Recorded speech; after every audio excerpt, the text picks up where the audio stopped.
But to my real credit, only I know the 533 bands I didn't put on television. I was right about every single fucking one of them, including the Boomtown Rats. Fuck off. Wilson wasn't alone. Virtually everyone who was about to become someone in Manchester's post-punk era had seen the Pistols at the Free Trade Hall. You looked at the Sex Pistols and thought you could do it. Whereas when you looked at Deep Purple, or Led Zeppelin, or Hawkwind, you didn't think you could do it. People like Morrissey, who didn't particularly like the band, but he saw them play, he just thought he could actually get on stage. It's something he'd always wanted to do. And people like Hooky saw them, and he thought, they can't play, I can actually go and play now. So he went out and bought himself a bass the next day. For me, it was like being in a darkened room for 21 years and someone showed you a way out. 3 chords, crap singer. There you go, you got a band, you got a song. There was enough people in that 40 people on the 4th of June to give you The Fall, to give you Buzzcocks, to give you Joy Division, eventually to give you Simply Red, and so on. So it was all in the same place. The kind of dark genius of Richard Ranson ultimately commoditises it. But for this sort of 18-month, 2-year period, it was like a coup d'etat. The fact that this cultural explosion that came out of Bromley of all places, that it came up the motorway and took root in Manchester in a way it couldn't have taken root anywhere else, because this was the perfect, dirty, northern industrial town with boredom, ba-dum, and with unemployment. And somehow this became the punk city.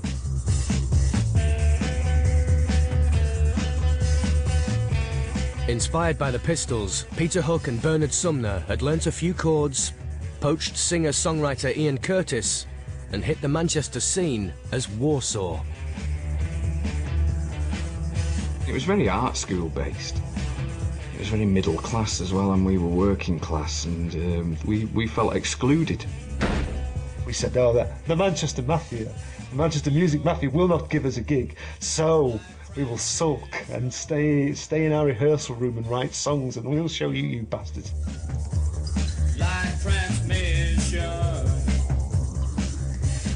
They rehearsed and rehearsed and rehearsed, and with their third drummer, Stephen Morris, transformed themselves into Joy Division.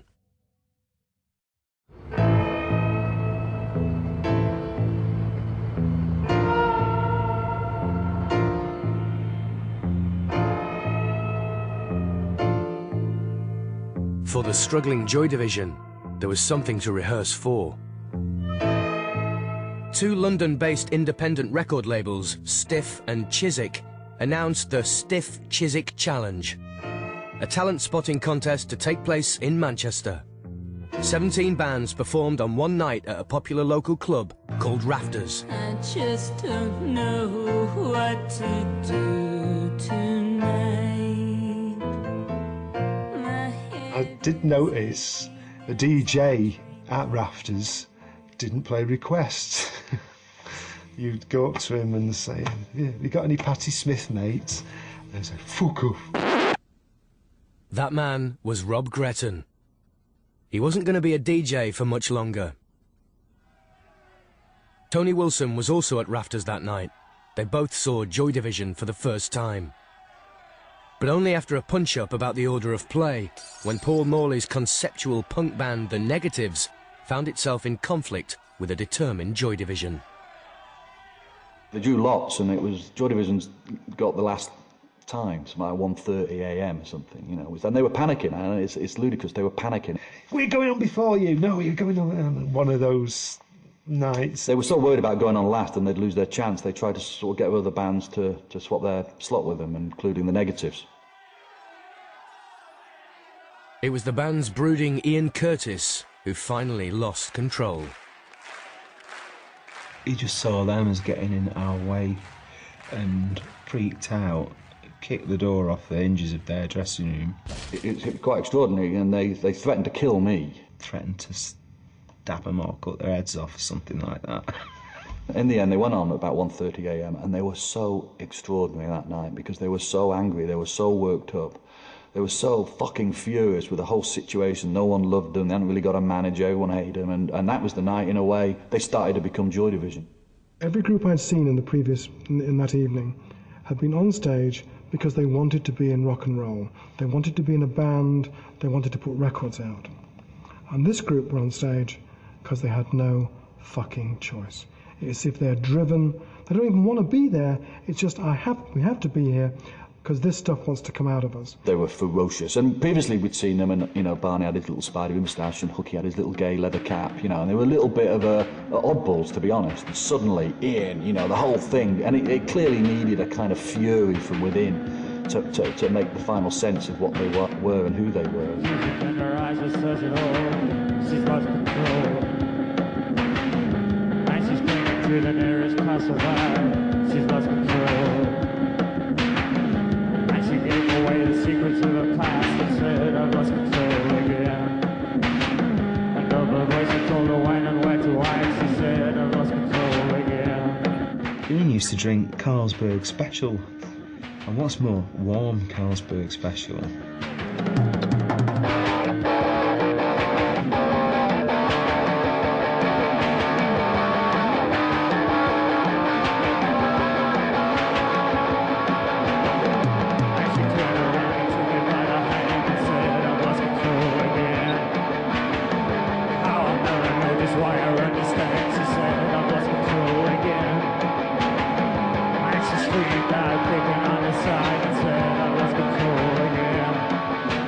When we rehearsed this Joy Division, he just used to literally just sit in the corner and mumble into a microphone. I was like, oh. And then when you go and do the first gig with him, he like turned into this, whoa, dervish thing.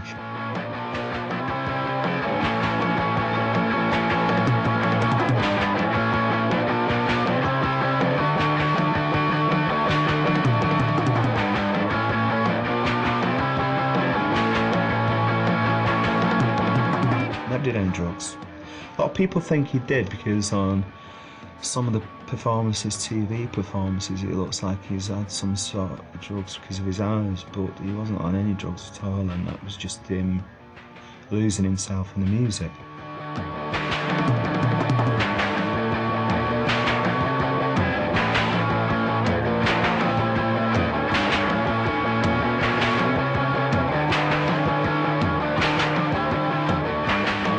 Things about Ian didn't add up. Sometimes he was the most nice, generous, polite, interesting person you'd ever want to meet. But I've seen him put a waste paper basket on his head and headbutt the wall, like John Cleese, like Basil Fawlty.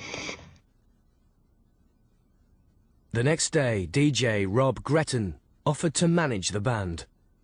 He had no experience in band management as such. Nor did Tony Wilson and his friend Alan Erasmus, an out-of-work actor.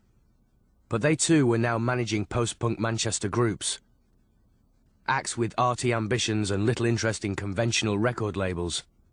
Bands like the jazz-funk-rock hybrid that called itself A Certain Ratio. But they began by managing the Duritty column, named by the educated Wilson in reference to the Situationists, anarchist agitators of the 60s.